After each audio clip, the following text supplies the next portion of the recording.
Qu'est-ce qu'une option? Comment fonctionne-t-elle? Comment utiliser ce produit dérivé? Quelle stratégie peut-on mettre en place avec les options? Quelles sont les caractéristiques de ce produit à absolument maîtriser avant de se lancer? Explication. Qu'est-ce qu'une option en bourse? Une option est un contrat financier qui donne à son titulaire le droit, et non l'obligation, d'acheter ou de vendre un actif sous-jacent à un prix et à une date déterminée à l'avance. Contrairement à l'action ou l'obligation, l'option n'existe qu'en rapport avec son sous-jacent. Une option est donc un produit financier dit dérivé. Les options permettent d'investir sur de très nombreux sous-jacents et donc plusieurs classes d'actifs comme les actions, les indices boursiers, les matières premières, les crypto-monnaies et même les ETF. C'est un contrat entre deux parties, avec des règles précises et définies, qui permet de saisir des opportunités sur les marchés financiers, qu'ils soient haussiers, stables ou baissiers. Elle ressemble au contrat à terme ou futur mais, contrairement à ces produits, l'option permet d'acheter l'actif sous-jacent, sans obligation. Vous n'êtes pas tenu de l'acheter si cela vous est défavorable. Les options vanille, souvent appelées options tout court, par opposition aux options exotiques, sont des options classiques,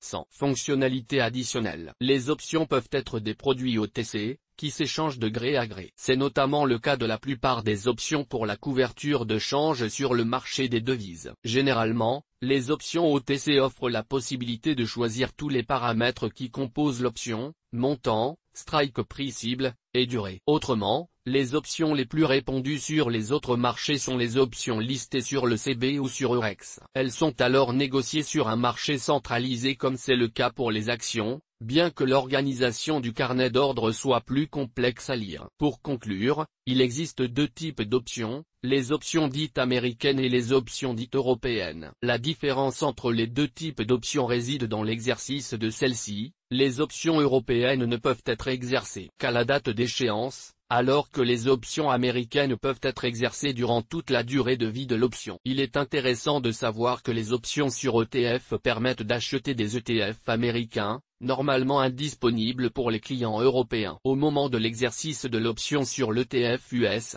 vous vous retrouvez avec l'ETF américain dans votre portefeuille boursier. Comment fonctionne une option? Imaginez que vous avez le coup de cœur pour une maison et voudriez l'acheter. Seulement, vous n'avez pas suffisamment d'argent et ne pourrez pas payer le vendeur avant 3 mois. Vous négociez avec le vendeur afin qu'il vous donne la possibilité de l'acheter dans 3 mois pour 500 000 €. Le vendeur accepte moyennant un complément de 4 000 €. En d'autres termes, vous avez pris une option sur la maison. Marché conclu.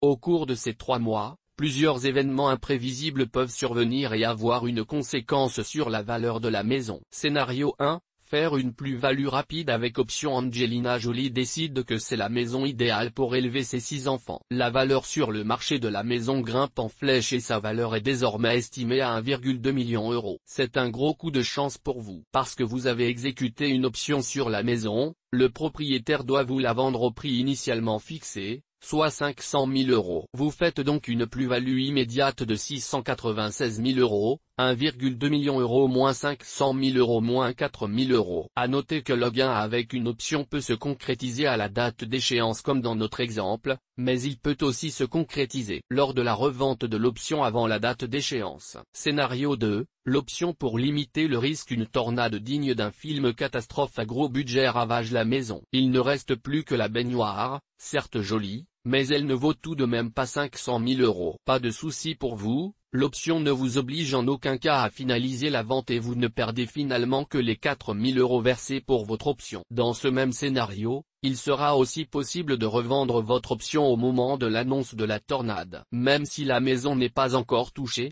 partant du principe que la tornade a de fortes probabilités de détruire la maison, vous pourrez par exemple revendre votre option à perte à 1 500 € à une personne qui va prendre le risque d'anticiper que la tornade passera à côté. Quand vous achetez une option, vous avez le droit, mais aucune obligation de faire quelque chose. Vous pouvez même attendre que votre option parvienne à expiration. Votre option perd alors toute sa valeur et vous perdez la totalité de votre investissement pour cette option. Une option est en fait un contrat entre deux parties, un acheteur et un vendeur, qui fixent les flux financiers futurs fondés sur ceux d'un actif sous-jacent. On dit qu'une option est un produit financier dit dérivé car sa valeur est dérivée généralement d'un autre actif. Dans l'exemple utilisé ci-dessus, la maison est l'actif sous-jacent. Sur les marchés financiers, le sous-jacent est le plus souvent une action ou un indice. Qu'est-ce qu'une option call? Une option d'achat, aussi appelée un call, donne à son titulaire le droit d'acheter un actif à un prix fixe pendant une période de temps limité, en échange du paiement d'une prime d'un montant fixe. Les investisseurs qui achètent des calls pensent qu'à terme la valeur de l'action, et donc de l'option, sera plus élevée. Pour que l'acheteur d'un call soit gagnant, il faut que le prix de l'action augmente suffisamment avant la date d'échéance. L'investisseur devra déduire le montant de la prime payée du calcul de sa plus-value. Le risque maximum dans le cas d'un achat de call, c'est le montant de la prime payée pour l'achat de l'option. Qu'est-ce qu'une option PU? Une option de vente PU donne à son détenteur le droit de vendre un actif à un prix donné pendant une période de temps limitée,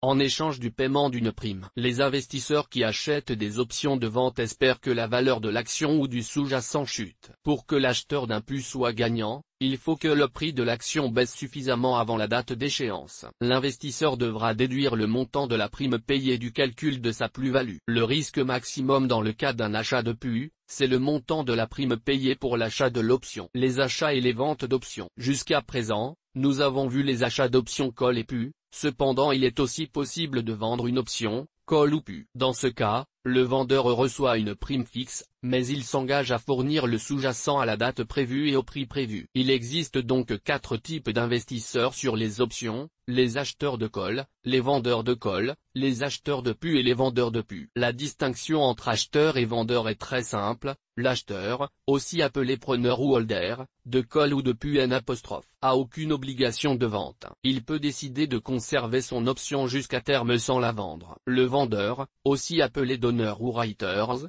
de call ou de PU doit quant à lui acheter ou vendre une ou des options. Cela signifie qu'un investisseur peut exiger d'un vendeur qu'il honore une promesse d'achat ou de vente. L'objectif pour un vendeur de call, c'est que l'actif sous-jacent ne monte pas, ou du moins pas trop. Si l'actif sous-jacent monte trop haut, il pourrait alors perdre plus que le montant encaissé avec la prime et se retrouver en déficit. Idéalement, si le marché baisse et s'éloigne du prix cible, strike, alors le vendeur de call s'assure que la prime acquise sera un gain net. À l'inverse, un vendeur de PU est en risque si le marché est baissier, il a intérêt à ce que le marché ne baisse pas, ou qu'il monte, pour s'assurer un gain avec la prime reçue. Alors qu'un acheteur d'options a un risque limité au montant de la prime et un gain potentiellement illimité sur l'évolution des prix du sous-jacent, un vendeur d'options a un gain limité, la prime, et une perte potentiellement illimitée sur l'évolution des prix du sous-jacent. Tout cela peut paraître compliqué, et pour cause. Gérer des options est plus simple, et moins risqué, pour un acheteur que pour un vendeur. Retenez toutefois qu'il existe bel et bien 2 parties dans un contrat d'option, un acheteur et un vendeur. Mais ne vous préoccupez pas pour l'instant de l'activité du vendeur. Se positionner comme vendeur nécessite de savoir gérer le risque avec des stratégies complexes, comme la gestion delta neutre. Comment une option est-elle valorisée, calculée et négociée? La cotation des options est particulièrement complexe car de très nombreux critères entrent en compte comme,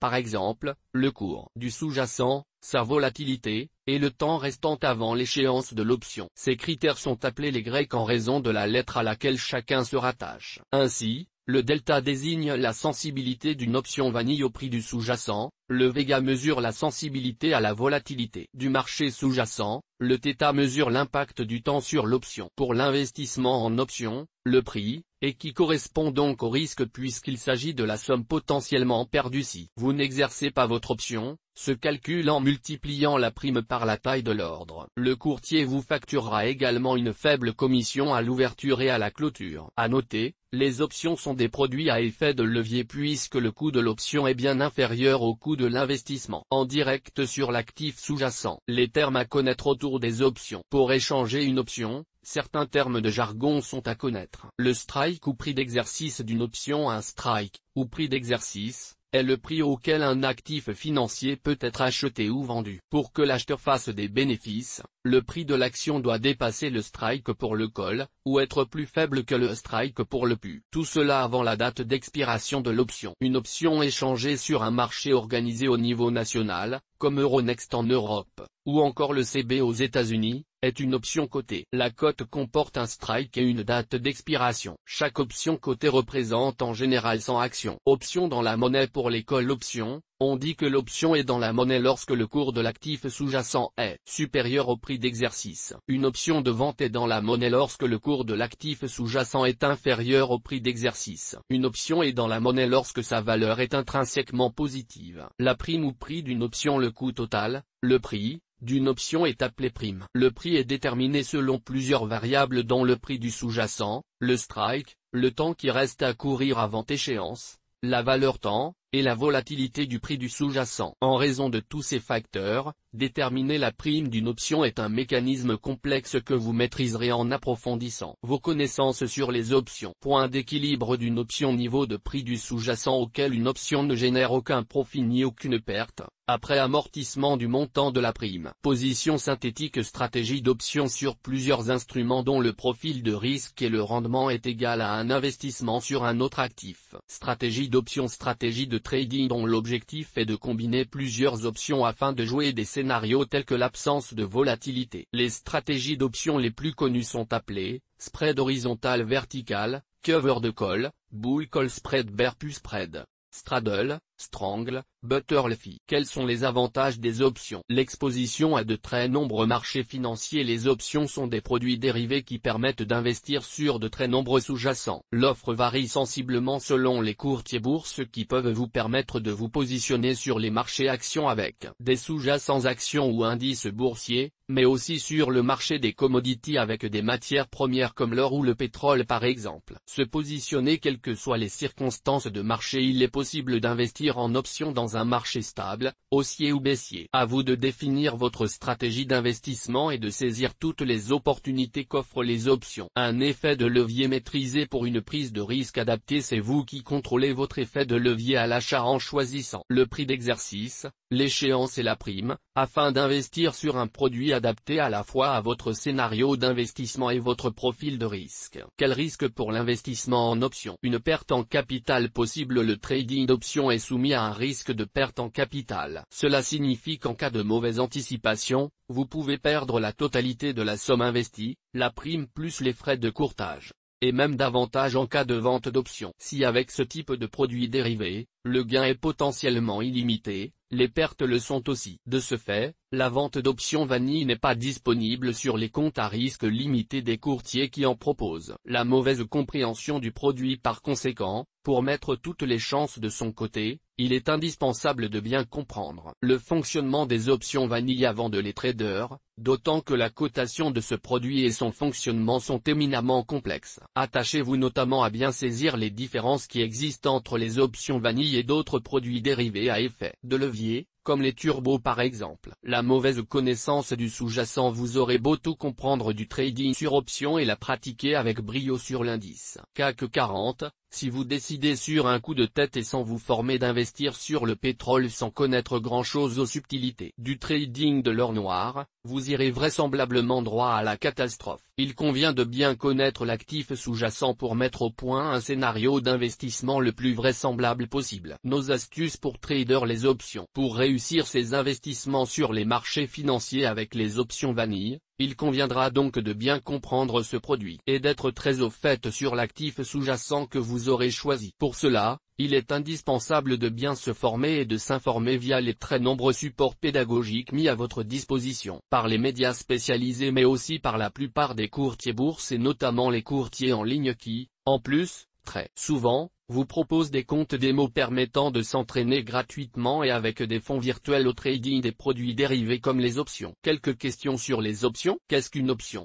Une option est un contrat qui donne à son détenteur le droit, et non l'obligation, d'acheter à un cours donné et durant une période donnée l'actif sous-jacent sur lequel est basé ce produit dérivé. Quel intérêt à utiliser une option? Les options permettent de se positionner sur de très nombreux marchés financiers, actions, indices, matières premières, etc.